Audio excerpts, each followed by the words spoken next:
Hi, this is Santiago Sanz, and I am exercise physiologist, and my researching expertise field is the human physiology of the altitude scenario, and I am the designer of the altitude collection infographics.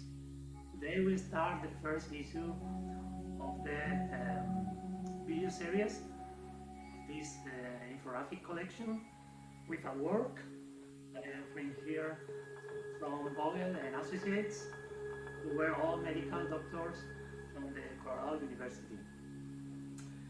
They researched or published in 1962 a fantastic work where with 508 participants, all of them teenagers from 13 to 17 years,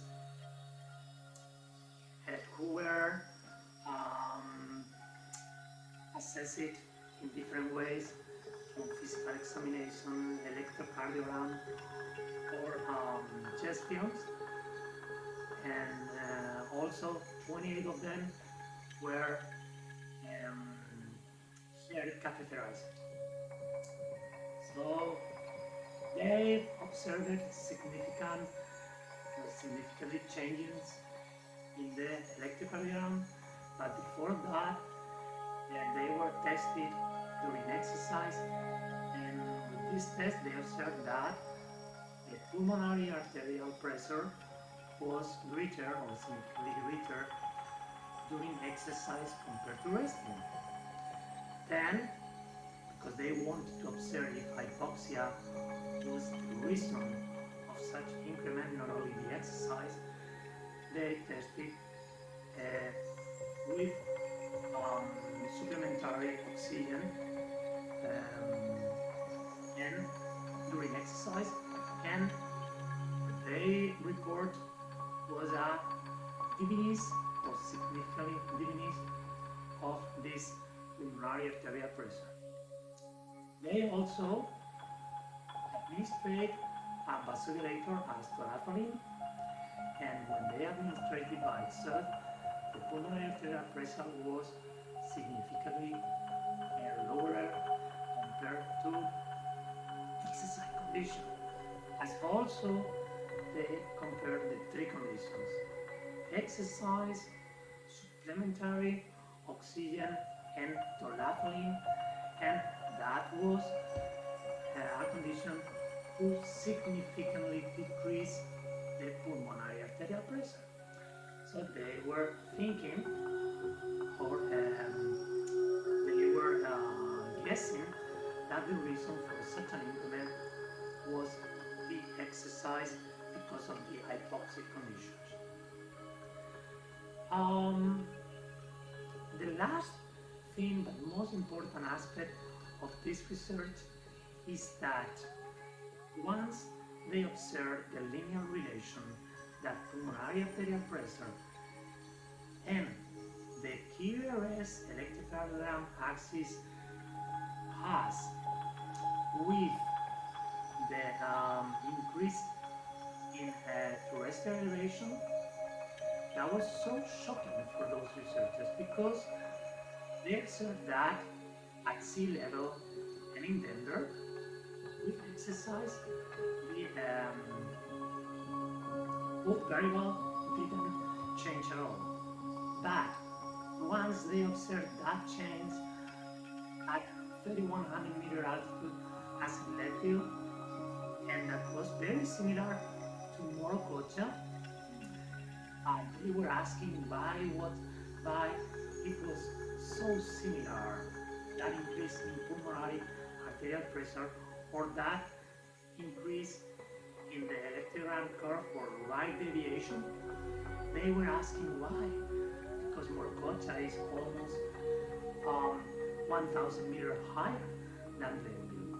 The reason might be because of the hereditary symptoms, because Leadville population, or those teenagers, were only the second generation, while Morococha population or participants who were tested there by other researchers from Peru were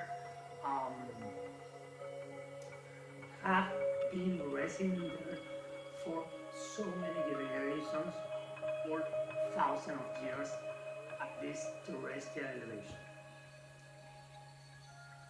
Another practical application that they observe is that once at Leadville elevation, if the average groupal axis was 84 degrees, if this axis was shifted rightward beyond those 84 degrees, that was correlated with an increase in pulmonary arterial pressure. In that case, the increase in pulmonary arterial pressure was about 2 to 3 milligrams of mercury. So, you will ask why this is so important in 1962. So the important thing in 1962 is that every people who was attending to the hospital with pulmonary arterial symptoms or with symptomatology of right deviation could have cardiovascular affections. Anyways, this is a question that those researchers were making themselves, but they have not the answer by that time. In fact, one of the teenagers who was tested was 15 years old by that time. Maybe right now, if she's alive, she will be 75 years. So they were asking themselves that dying or not earlier because of cardiac symptoms would be just a matter of time. Of course, it is interesting that to remark that from those 28 participants, only 2 parents of those 28 participants who were catheterized were having cardiac affects. So one of them died because of a heart stroke. So many answers by that time, who maybe right now remains. We have to look to the literature, and this is what we are trying to do here with the altitude collection infographics, sharing science in a free way and in an easy way for everybody can understand this without a deep knowledge of human physiology.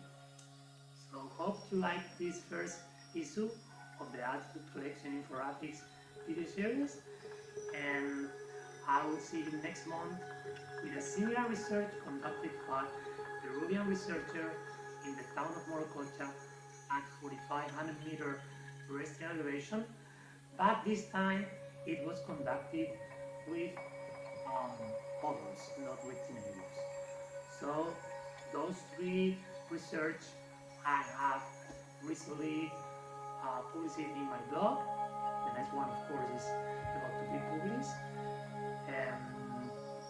I've been addressing pulmonary arterial pressure at high altitude or moderate altitude in the highest threshold of this range of altitude, like Leadville, and with children, teenagers, and adults. So I hope you liked it. See you next time. Science for everyone.